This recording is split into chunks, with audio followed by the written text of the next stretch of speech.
Hello everyone, I'm Justin Kisha Maliza and I am going to discuss about chicken. So, in this topic, we will going to identify the different parts of a chicken, demonstrate the different ways of cutting chicken into parts, and how to cook poultry. Young Thunderbirds are cooked by dry heat methods such as broiling, frying, roasting, and moist methods. So, diba, na-discuss na ni Ma'am last time that broiling is kanang more siya gisugba, pero ang heat source is from above, while ang grilling kaysa ilalom. Tapos, in frying, common na kayo magprito, magbutag mantika, magbutag mantika. So, muna ng frying, pwede siya deep fry or katulang kanang magsautay lang, little bit lang kaya nga mantika ang ginabutang.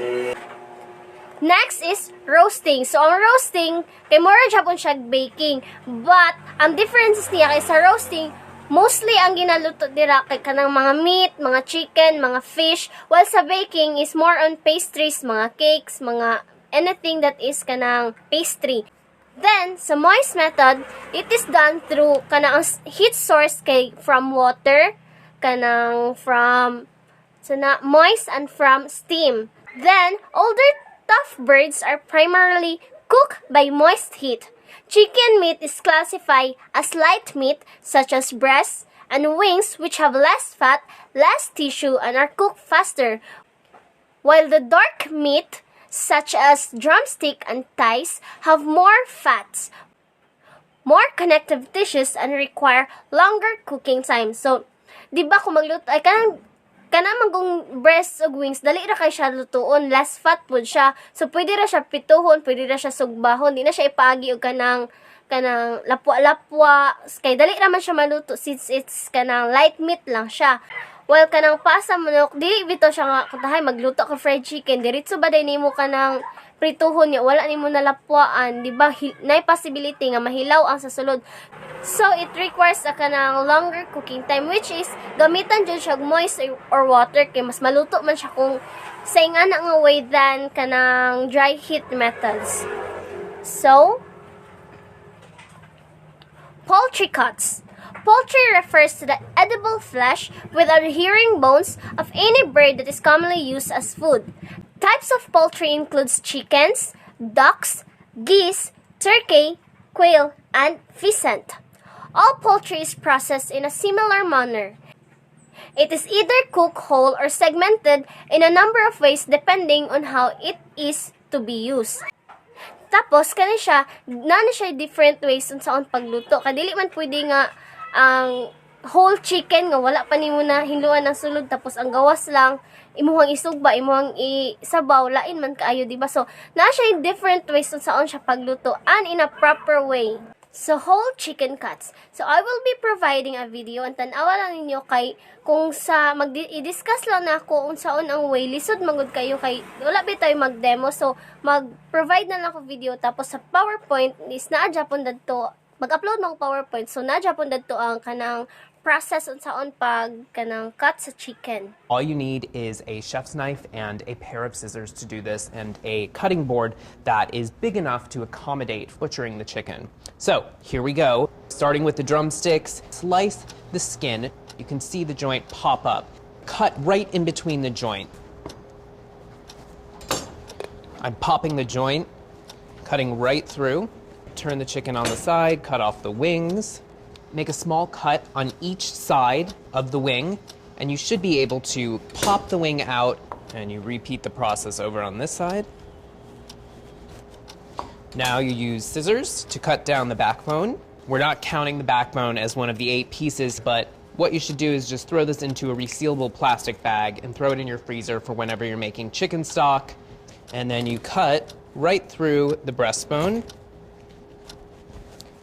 And there you go. One last piece. You're going to cut the drumstick and the thigh in half right behind the line of fat closest to the drumstick. And you should be able to glide your knife right in between the 2 joints. So there you have it. In about a minute, you have 8 pieces of chicken that you can cook with whatever recipe you'd like. You have a backbone for stock, and you have a little extra cash in your pocket.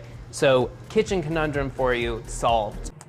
Then, how to debone and butterfly a chicken. Hello guys, I will show to you how I debone the whole chicken. But our first step is cut the breast part of chicken from here and remove the wishbone. And I'll show to you also what is wishbone. So this is the wishbone guys. Then let's go to our next step. It is why I'm doing like this because this is the way to find the joint from the bone. So we are going to cut this one. It's connected to the wings. So do it in another side also. So after we cut the joint of the wings, let's do the slicing in the back of chicken.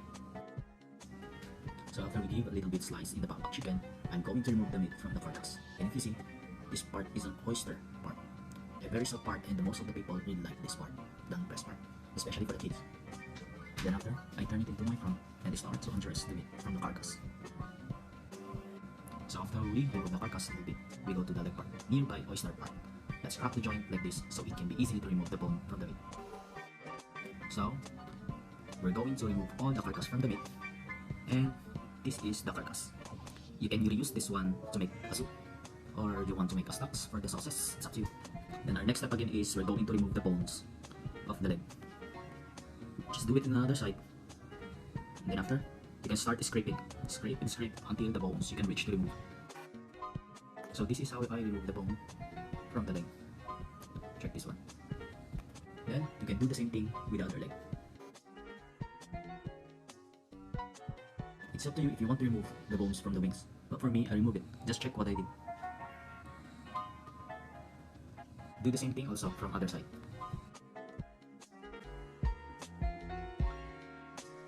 Finally, we're done.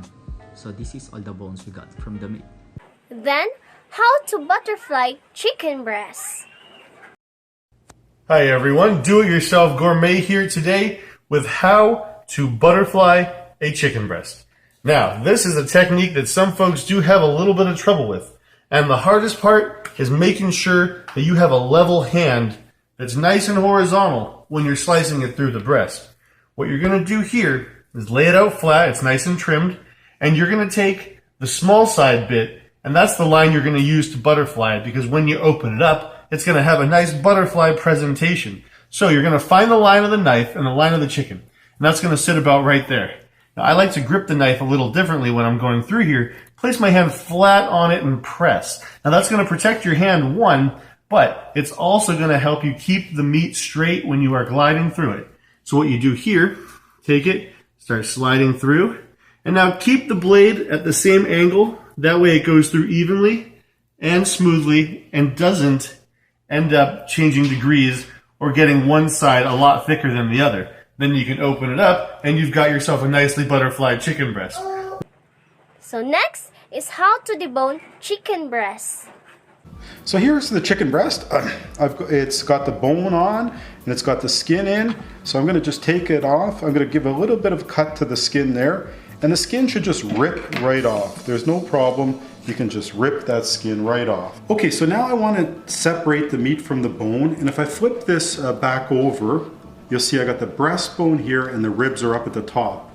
And I definitely want to start at the rib side and just cut down to the ribs through the meat and just keep coming towards myself here, cutting through down to the bone. Now at some point you're going to see it's really easy. You can just use your finger and separate that meat right off. But at the top where the big bone is, you usually do have to cut that away.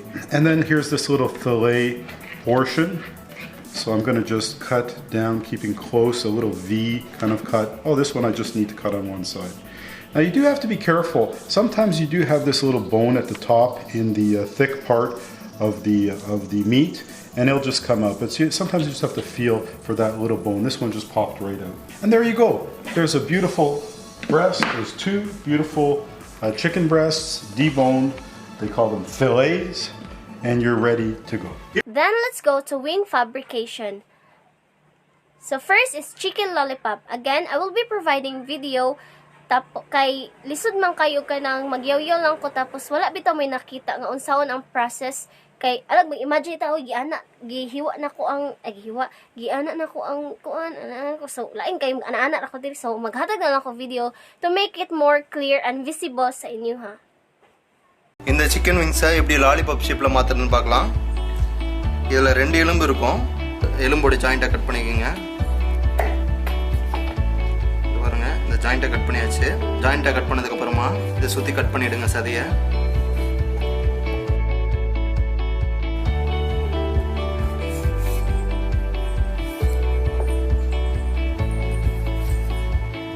சென்டரில் இந்த ஜாயிண்ட்டை கட் பண்ணிட்டோம். இதை சுற்றி கட் பண்ணியாச்சு. சுற்றி கட் பண்ணதுக்கப்புறம் இந்த போனை ட்விஸ்ட் பண்ணிவிட்டு இப்படி இழுத்துருங்க.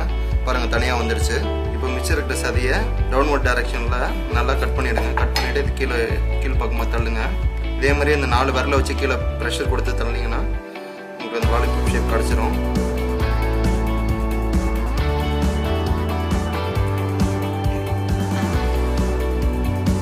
இந்த விங்கை கட் பண்ணுறது எப்படின்னு பார்த்தோம். லாலிபாப் ரெடி இது. Then we have drumstick fabrication.